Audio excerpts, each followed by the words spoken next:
Good morning students, मैं PS Kushwaha एक बार फिर से इस चैनल पे आप सभी का स्वागत करता हूं। हम लोग पढ़ रहे हैं अप्लाइड मैकेनिक्स चैप्टर 3 मूवमेंट और आज पढ़ने जा रहे हैं इसका एपिसोड नंबर 18। आपको बता दें एपिसोड जो इस पूरे आप अप्लाइड मैकेनिक्स के चैनल पे आप देख रहे हैं इस सब्जेक्ट के लिए एपिसोड नंबर 1 से चल रहे हैं। तो हर चैप्टर के लिए एपिसोड्स आपको क्रमागत रूप से मिलता रहेगा और ये एपिसोड का जो पहला एपिसोड होगा वो पहले चैप्टर का पहला एपिसोड रहेगा, वहां से सीरियल चल रहा है। अब तो आपको बता दें आज ये जो 18 नंबर का एपिसोड है ये तीसरे चैप्टर का दूसरा एपिसोड है। ओके, सो आज हम जो पढ़ेंगे दो बातें पढ़ेंगे, एक तो वैरेगनॉन थ्योरम पढ़ेंगे और दूसरा हम पढ़ेंगे geometrical representation of movement. Movement का ज्यामितीय प्रतिरूपण हम कैसे करते हैं। यहां जो हम पढ़ेंगे इसका इस्तेमाल हम वैरेगनॉन थ्योरम के लिए करने वाले हैं, इसलिए वहां जाने से पहले ये पेपर में इंपॉर्टेंट भी है, पेपर में आता भी है, प्रूफ भी आता है, स्टेटमेंट भी आता है और वाइवा में भी आपसे पूछा जाता है। हम वहां पे जाएंगे, इससे पहले हम यहां पर आएंगे और हम पढ़ेंगे कि आघूर्ण का ज्यामितीय प्रतिरूपण कैसे किया जाता है, आघूर्ण का ज्यामितीय प्रदर्शन कैसे किया जाता है, geometrical representation of the movement.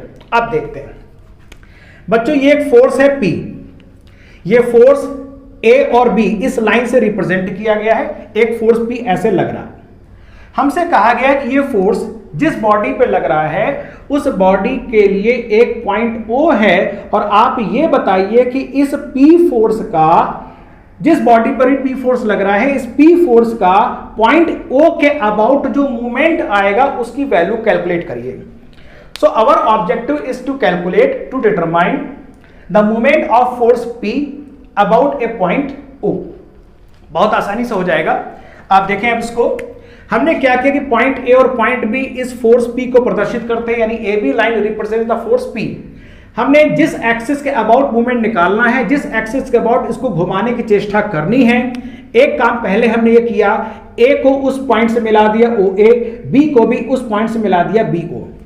सो इस लाइन के यानी P फोर्स का टेल, P फोर्स के हेड दोनों को उस पॉइंट से हमने मिला दिया।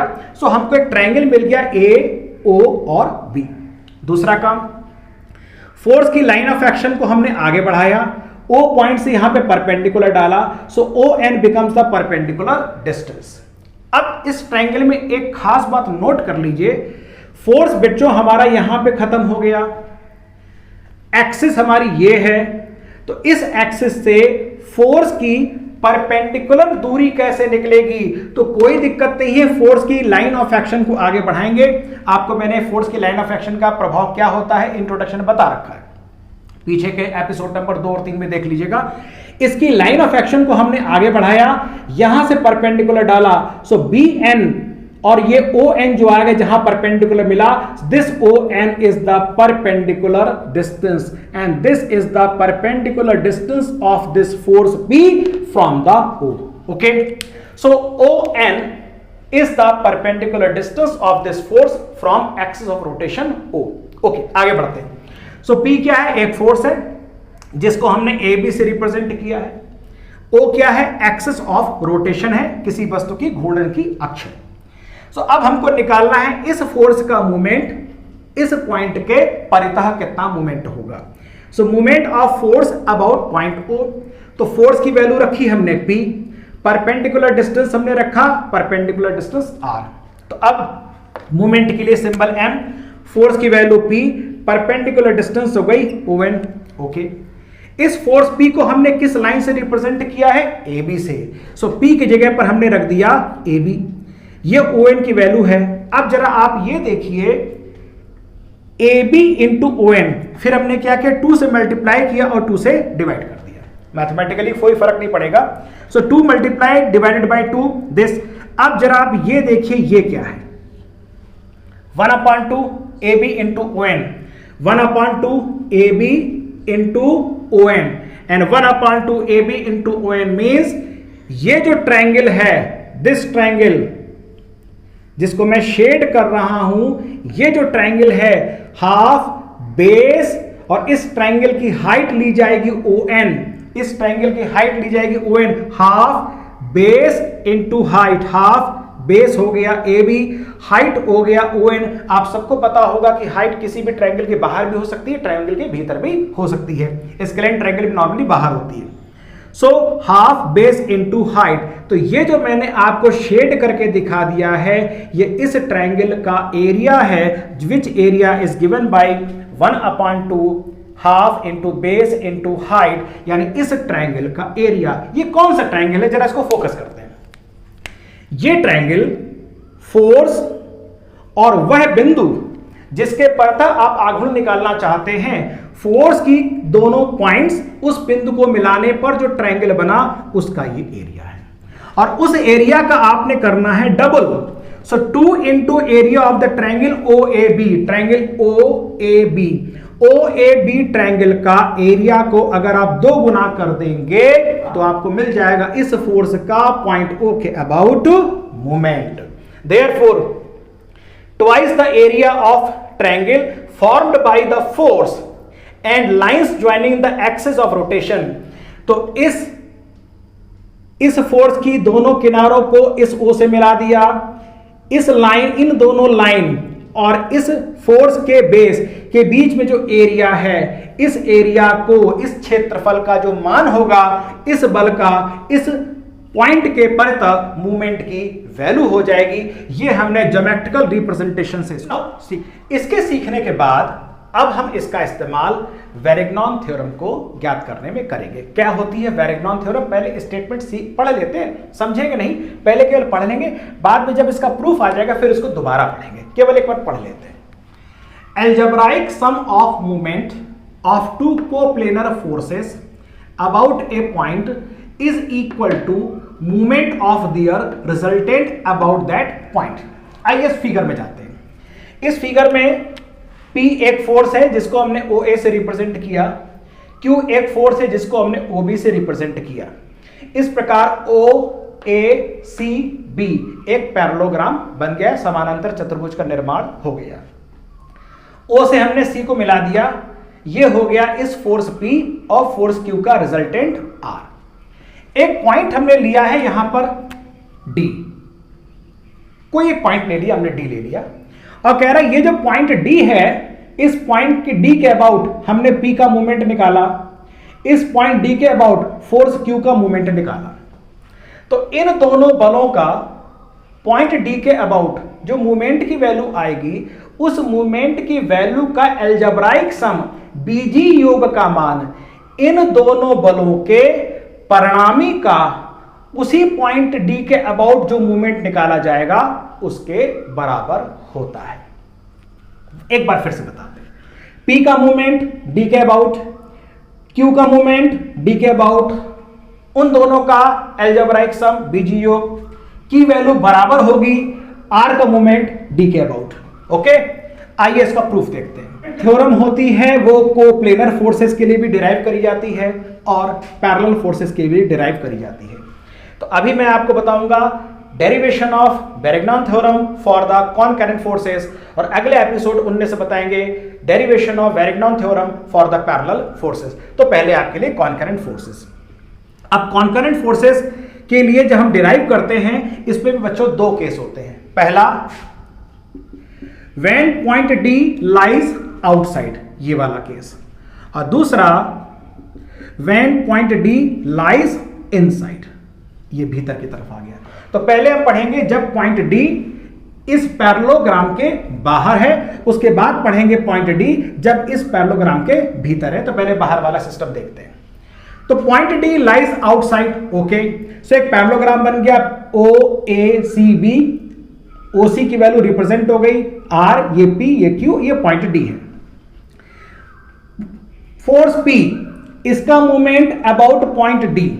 हम जानते हैं किसी फोर्स का किसी पॉइंट के अबाउट अगर मूवमेंट निकालना है तो फोर्स के दोनों किनारों को उस पॉइंट से मिला दीजिए, उस ट्रायंगल का एरिया। तो ये रहा फोर्स, ये रहा पॉइंट, इसके दोनों किनारों को यहां से मिला देंगे, ट्रायंगल बना OAD। Movement of force P about O about point D is equal to movement of force P D के अबाउट हो जाएगा 2 into area of OAD।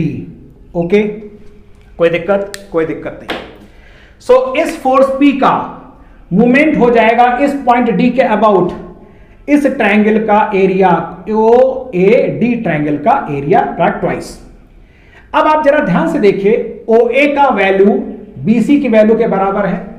Okay, उसके बाद यहां से इसकी जो हाइट है, चूंकि पैरेलल है, हाइट दोनों की बराबर है, इसलिए ट्रायंगल OAD का एरिया, ध्यान से समझिएगा, ट्रायंगल OAD का एरिया बराबर होगा ट्रायंगल OCB के। वीडियो को पॉज करके धैर्य के साथ इस पे विचार कर लीजिए। Area of the triangle OAD is equal to area of the triangle OCB। तो हमने OED की जगह पर BOC या COB हमने BOC यहां पे लिख दिया, राइट। तो ये वाला एरिया इस वाले एरिया के बराबर हो गया। उसके बाद अब आया फोर्स Q। फोर्स Q का मूवमेंट इसके अबाउट लेना है। फोर्स Q के दो किनारे O और B, दोनों को मिलाया D से, area of triangle OBD, area of twice of the triangle OBD। हमने दोनों के मूवमेंट को जोड़ दिया। दोनों को जोड़ते समय हमने ये देख लिया कि पॉइंट D के अबाउट अगर P घुमाएगा तो किधर घुमाएगा, एंटी क्लॉक। Q घुमाए तो किधर घुमाएगा, एंटी क्लॉक। तो दोनों ही एक ही डायरेक्शन में है, तो दोनों सीधे सीधे जुड़ जाएंगे। तो हमने दोनों की वैल्यू को जोड़ दी, MP प्लस MQ। MP का मतलब movement by force P, movement by force Q। तो यहां पे 2 कॉमन ले लिया, area of the triangle BOC plus area of the triangle OBD। अब जरा यहां पे देखिए, OBC ये एरिया, OBD ये एरिया। अब अगर आपको इस फोर्स रिजल्टेंट R का मूवमेंट निकालना हो पॉइंट D से, तो R के दोनों किनारे हैं OC, और इनको अगर D से मिलाएंगे तो एरिया कौन सा बनेगा, ये एरिया बनेगा जो कि आप पहले से यहां पर ऐड कर चुके हैं। So this area is OCD, and which is what, the movement of resultant, it is the movement of their resultant. तो प्रूफ हो गई यहां पर वैरिग्नॉन थ्योरम कि किन्हीं भी दो कॉन्करेंट कोप्लेनर फोर्सेस का किसी पॉइंट के अबाउट लिया गया मूवमेंट का अलजेब्राइक सम की वैल्यू उन दोनों फोर्सेस के रिजल्टेंट की उसी पॉइंट के अबाउट मूवमेंट के बराबर होता है, राइट। अब यहां पर एक केस और होता है, अब आपको बहुत आसानी समझ में आ जाएगा कि अगर ये पॉइंट D पैरेललोग्राम के बाहर के स्थान पर भीतर की ओर होता तो क्या होता। तो हमने यहां भीतर ले लिया, बहुत अच्छी बात है। MP movement of force P about point D, तो हो जाएगा twice of area OAD, twice of area OAD। ये किधर घुमाएगा, एंटी क्लॉक। उसके बाद movement of force Q, MQ, movement of force Q about point D, तो ये वाला एरिया हो जाएगा ट्वाइस ऑफ एरिया OBD, ये हो गया। ये किधर घुमाएगा, क्लॉकवाइज। अब यहां पे ध्यान से देखने की जरूरत है, इन दोनों में से ये वैल्यू तो पॉजिटिव है परंतु ये वैल्यू निगेटिव है। सो हमने यहां पर MP और MQ को ऐड किया, MP MQ को ऐड करने के बाद OAD और ये BOD यहां पर आ गया। अब आपने ऊपर भी देखा था, वही चीज हम इस्तेमाल करने वाले हैं कि ये जो एरिया है OAD और एरिया OBC, ये दोनों एरिया बराबर है, इनका इस्तेमाल भी हम ऊपर कर चुके हैं। तो OAD की जगह हम लिखेंगे OBC या BOC, और ये यहां पर तो BOC ये पूरा एरिया है, इसमें से माइनस हो जाएगा ये शेड वाला एरिया, तो बचेगा आपके पास ये वाला area, this area, and this area is triangle OCD, this area is triangle OCD। अब अगर आप इस रिजल्टेंट का आपको मूवमेंट निकालना हो पॉइंट D पर, तो क्या होगा, रिजल्टेंट के दोनों किनारे O और C, इसको D से मिला दिया, OC, OD और CD, और एरिया हो गया ये वाला area, and this area is twice of the area OCD, which is the movement of their resultant. So this is the proof of this Varignon theorem, और वैरिग्नॉन थ्योरम पेपर में important है, paper में अक्सर पूछी जाती है। अगले lecture में हम लोग पढ़ेंगे Varignon theorem for the parallel forces. Thank you very much.